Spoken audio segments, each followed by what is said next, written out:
इसका नाम करण था। वह 11 साल की थी। करण को फुटबॉल से बहुत प्यार था। वह अपने मुल्क के लिए फुटबॉल खेलने के ख्वाब देखती थी। करण टीवी पर हर मैच देखती थी। वह अपने पसंदीदा खिलाड़ियों की हिम्मत अफजाई करती थी। वह अपने आप को मैच जितवाने वाला गोल करते हुए सोचती थी। करण जानती थी कहाँ से सख्त मेहनत करनी होगी। इसका खानदान गरीब था। वह एक छोटे से गांव में रहते थे। वहां एक अच्छा फुटबॉल ग्राउंड।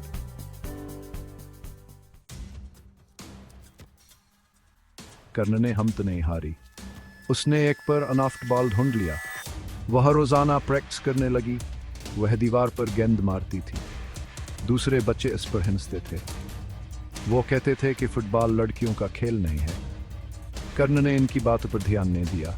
वो जानती थी कि वह क्या चाहती है। वो सुबह स्कूल से पहले प्रैक्टिस करती थी।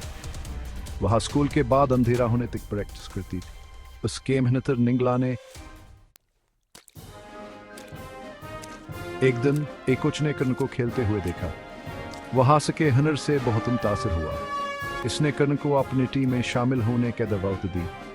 कर्ण बहुत खुश हुई। तरबियत सख्त थी। कर्ण को दौड़ना, छलांग लगानी और गेंद मारनी होती थी। इसे नए हुनर सीखने पड़ते थे। इसने कभी शिकायत नहीं की। कर्ण के तमाम साथी के थे। शुरू में तवान होने इसे कबूल नहीं किया, लेकिन कर्ण ने अपनी जगह बनाई।